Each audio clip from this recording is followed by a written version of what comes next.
See this thing? Now, I think it's really important to wear, but if you're ever intimidated by your doctor, or you leave the doctor's offices with unresolved questions or wondering what the heck that they're talking about or proposing, then this video is for you.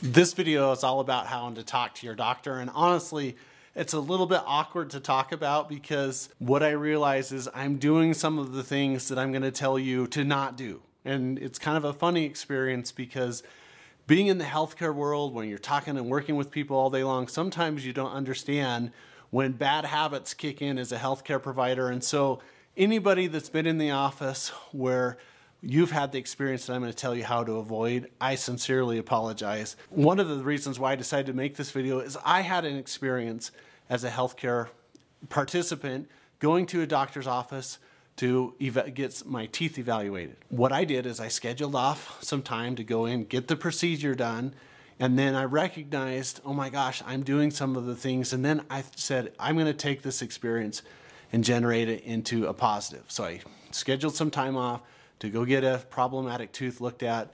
I thought I was going to go in, have an evaluation, I was going to have the procedure done, and then I would be back to work the next day. And so I went into the professional's office, I filled in the paperwork, I sat down, I had my mind racing, a million things to do, and then he came in, he said, this is what we should do for your condition, and I said, great, I'm ready to go. He said, no, today is just the consultation, later on we're going to have to schedule a procedure. And it really ruffled me just a little bit because I thought, oh my gosh, I've scheduled off a day of patients to go get this procedure done. Now I'm going to have to reschedule another day. So the takeaways from that was I decided, oh my God, if anybody comes to the office that has particularly traveled long distances, I'm going to make sure that I do something for them that day. And so it's really important in our office that we not only tell you what's wrong, can we fix it, how long will it take, how much will it cost, but we actually start the process on the day. But the other thing that I left that I didn't even think about is I had all these questions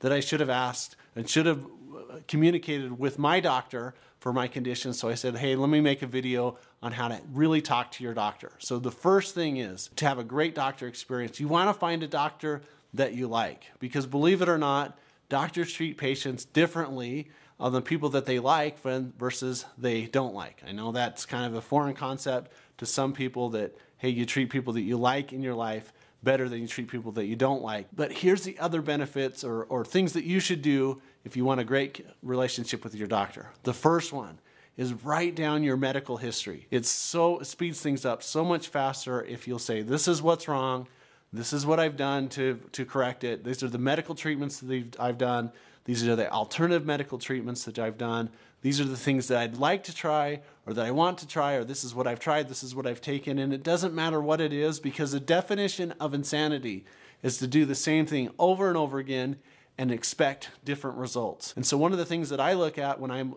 evaluating a patient history is I want to know what you've done, because if it would work, you wouldn't be in the office. The other thing is to write down a list of your medications, but also a list of the supplements that you take consistently.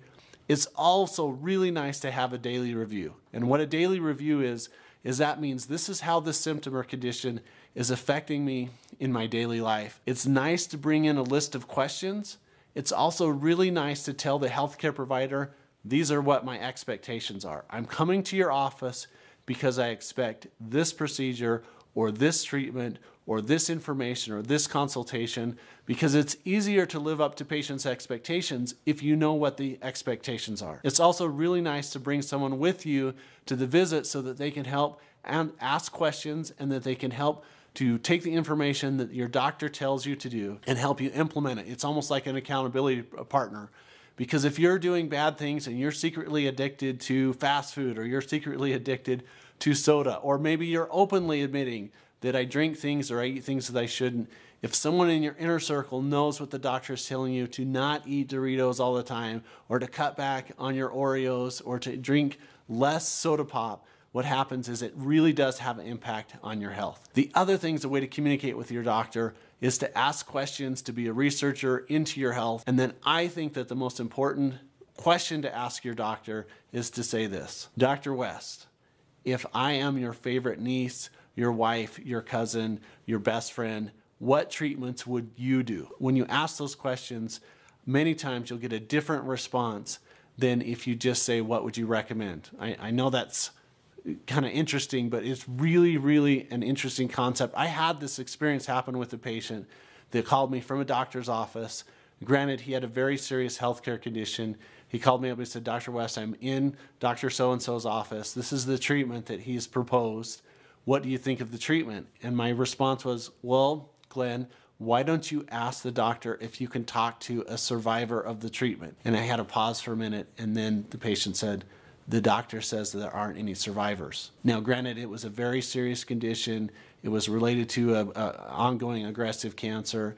And my response to the patient was, look, I'm not a specialist, but if those are my options, I think what I would do is to go home, get my affairs in order, spend as much quality relationship time with my loved ones, because if there's no survivors of the treatment, I'm not sure that I would do the treatment. Now, granted, that's an extreme case, but if you walk into your doctor's office with your medical history, with how it affects your life, a daily review, the prescriptions that you have, the supplements that you have, and a list of your expectations, you're going to have an amazing experience with the doctor, and you're going to leave the office without unanswered questions, and you want to have a plan, because out of all the investments that you have, I would argue that the investment in your health is the most important. So those are the tips on how to improve the relationship with your doctor and how to actually talk to your doctor, and then always ask them the question, if this was you or if this was a loved one, what treatments or recommendations would you have? This is Dr. West. We'll see you on the next video. Thanks for watching the video about how to talk to your doctor.